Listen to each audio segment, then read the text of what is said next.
കണ്ണൂരിൽ വിനോദസഞ്ചാര കേന്ദ്രത്തിലെത്തിയവരെ പോലീസുകാരൻ ബ്ലാക്ക്മെയിൽ ചെയ്തു എന്ന് പരാതി ഉയരുന്നു. കമിതാക്കളുടെ സ്വകാര്യ ദൃശ്യങ്ങൾ പകർത്തി ഇയാൾ പണം ആവശ്യപ്പെട്ടു എന്നാണ് പരാതി. കണ്ണൂർ കോട്ടയിൽ സുരക്ഷാ ഡ്യൂട്ടിയുള്ള ഉദ്യോഗസ്ഥനെതിരെയാണ് സ്പെഷ്യൽ ബ്രാഞ്ച് ഇപ്പോൾ ഇതിൻ്റെ പേരിൽ അന്വേഷണം പ്രഖ്യാപിച്ചിരിക്കുന്നത്. സജോ ദേവസ്യ വീണ്ടും കണ്ണൂരിൽ നിന്ന് ചേരുന്നു. സജോ, വിശദാംശങ്ങൾ.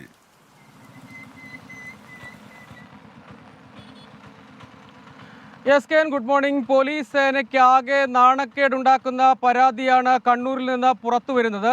കണ്ണൂർ സെയിൻറ് ആഞ്ചലോസ് ഫോർട്ട് എന്നതൊരു പ്രധാനപ്പെട്ട കണ്ണൂർ നഗരത്തിലെ തന്നെ കണ്ണൂരിലെ തീരദേശത്തോട് ചേർന്ന് കിടക്കുന്ന ഒരു പ്രധാനപ്പെട്ട വിനോദസഞ്ചാര കേന്ദ്രമാണ്.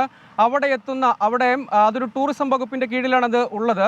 ടൂറിസം വകുപ്പിലേക്ക് സുരക്ഷാ ഡ്യൂട്ടിക്കായും മറ്റും പോലീസിൽ നിന്ന് ഡെപ്യൂട്ടേഷനിൽ ആളുകളെ നിയോഗിക്കാറുണ്ട്.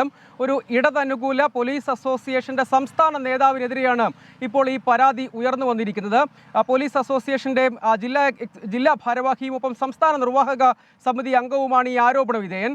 ഇയാൾക്കെതിരെ അതിഗുരുതരമായ ആരോപണമാണ് പുറത്തു വരുന്നത്. അവിടെ സുരക്ഷാ ഡ്യൂട്ടി ചെയ്യവേ വിനോദസഞ്ചാര കേന്ദ്രങ്ങളിൽ കപ്പിൾസായി എത്തുന്ന ആളുകളുടെ സ്വകാര്യ ദൃശ്യങ്ങൾ പകർത്തി ആ ദൃശ്യങ്ങൾ താൻ പകർത്തിയിട്ടുണ്ട് എന്ന് പറഞ്ഞുകൊണ്ട് പണം ആവശ്യപ്പെടുകയാണ് ഈ പോലീസുകാരൻ ചെയ്തത്.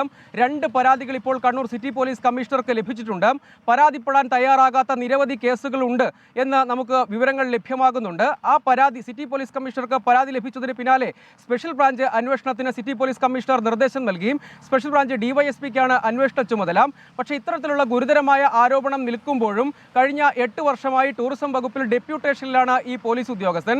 ഈ വിനോദസഞ്ചാര കേന്ദ്രത്തിൽ നിന്നുള്ള ഡെപ്യൂട്ടേഷനിൽ നിന്ന് ഇദ്ദേഹത്തെ ഇതുവരെ മാറ്റാനും തയ്യാറായിട്ടില്ല എന്നതാണ്. ഈ സംഘടനാ സ്വാധീനം ഉപയോഗിച്ച് ഈ ഡെപ്യൂട്ടേഷൻ നിലനിർത്തി പോരുന്നു, ആ സാധ്യത പ്രയോജനപ്പെടുത്തി അവിടെ ഇങ്ങനെ ജോലി ചെയ്തു പോരുന്നു എന്നതാണ്.